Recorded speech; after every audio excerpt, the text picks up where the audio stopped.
So 9to5Google posted this poll, and surprisingly enough, over 6,600 people voted on it. And the question was, what's stopping you from buying a foldable cell phone? So that of course includes the Galaxy Z Fold series, the Flip series, the Oppo series, the OnePlus series that's coming out soon, the Google Pixel series, Motorola. What's stopping you? And surprisingly enough, the answer that of the most people gave was the price, which is very obvious, right? That's like the $1,800 price tag for a foldable cell phone, or if you do get flippable, still $1,200. But the second most was actually the durability concerns. And that's actually really interesting because, as we know with the Galaxy Z Fold series, Samsung has really tried to pride themselves on every single iteration having a more durable inside display. Obviously, all these phones, whether it is a foldable cell phone or flippable cell phone, most of them come with Gorilla Glass Victus on the outside of the displays, and they're just as typical thing you would find on any cell phone, right? But when it comes to the inside displays, that's usually where the foldable glass tends to get a little shaky. But again, as Samsung has done a really good job over the years of perfecting it, you do have some companies like Google who is now in their first iteration of a foldable glass cell phone. So I do understand the concept of, like, you're kind of, I don't know if I trust Google to, not have a cell phone break. And we know Google, when they first released their Pixel Fold, there was some concerns. There were some phones that would just crack down the middle, have a line down the middle, and then where the bezels met the actual glass, there was problems right there where it was like peeling back. So I do understand durability concerns, and I don't think we're ever going to see, a foldable cell phone, no matter how far we go down the line here. We're never going to get to a point, I feel like, where foldable cell phones are, oh, they're not a risk at being non-durable, right? They're not a risk of breaking, which it is what it is. As long as you have foldable glass, we're never going to get to a point where it's indestructible. Well, not indestructible, but as tough as actual glass is. Number 3 is the display crease, which is actually kind of interesting, but at the same time, I'm kind of surprised by that now. Because I really expected these other things maybe being more of a thing than the display crease. Because, again, like I said, the display crease, obviously, on the Oppo series, is little to nothing. On Samsung and Motorola, etc., it's there. But it really doesn't impact the user experience at all. After using all of these cell phones, including I've used the Motorola, the display crease, yeah, it's noticeable. But when you're watching content, it really blends right in with the display.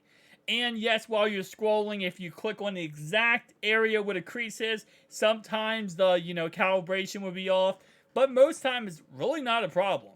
So I'm actually surprised that that is actually number 3 here, and not one of these other choices. Like, for example, I don't want one. I would expect I don't want one to be number 3 in all honesty. Or even be higher than that.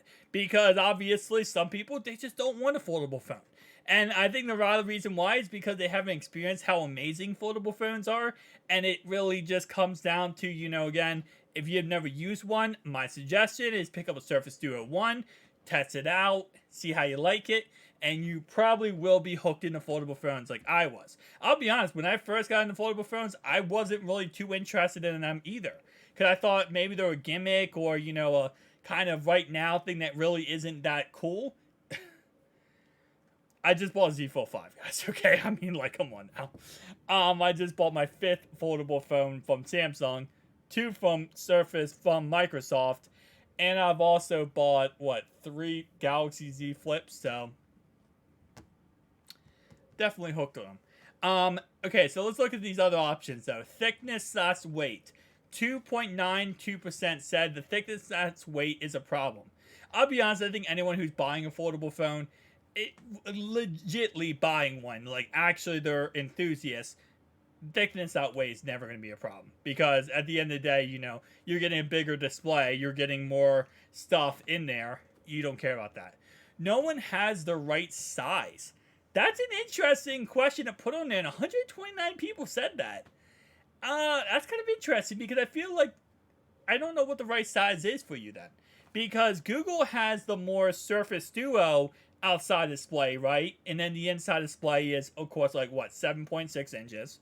Then OnePlus is going to have almost an 8-inch inside display with, again, a Google Pixel outside display.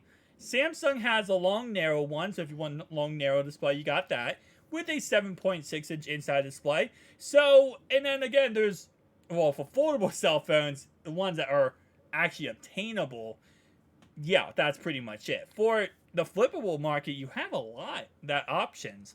So I'm kind of surprised that it says no one has the right size. I mean, I guess technically speaking, you might want a lot bigger of a foldable cell phone, or maybe a lot smaller, but my brand still hasn't made one yet. How did 285 Apple fans make it on 9to5Google? I mean, like, what other brand would you be saying that hasn't made one yet? I guess maybe Microsoft, but Microsoft's already made 2 generations, unless you're saying the new one hasn't been made yet. But other than that, what other phone company would you want to make a foldable phone that has not made it yet? And that's actually 4.29%.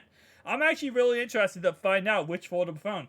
Because the main, big guys in the market, Huawei, Samsung, Oppo, and Oppo now is big, but back in the day it wasn't. But Microsoft, they've made foldable phones. Motorola, they made foldable phones. Yeah, I can't think of a huge tech giant that has. I guess Sony. Maybe that's their brand. They're waiting for Sony to release one. So Sony has a lot of rumors they're going to release a flippable cell phone. So maybe that's the case. Maybe they're waiting for a Sony phone. But I don't know how many people are. I'm waiting for my next upgrade. Okay, so 211 people. So, technically speaking, they're going to buy a cell phone, the affordable cell phone. But they're waiting for their upgrade. Maybe they're planning to end, or they're paying off another cell phone. That makes sense. 53 people said I want better accessories. I was about to say, I don't think there's going to be too many people who said that because there's a lot of accessories for foldable phones. There is countless Bluetooth keyboards, there are countless Bluetooth mouse, and there's countless cables you can connect to different monitors. And if you use a Samsung series, you can also get Samsung DeX, which actually turns your phone into a mini computer. And of course, for case-wise, other than the Surface Duo 1 and 2, which, yes, obviously, the case selection was... Every other foldable phone has an amazing case selection. And the reason why is because it goes 180 degrees from 0 to 180 and not 0 to 360. 360 really messed up a lot of people trying to create cases for it. And then, of course, we just have the last one. I just want to see results, which, of course, it's... Listen, at the end of the day, I'm making a video on it, right? So, with that being said, very interesting results. I'll be honest with you. Not what I expected when I first saw it and looked at this. But tell me down below your thoughts and opinions. I'll see you guys in the next one. Peace.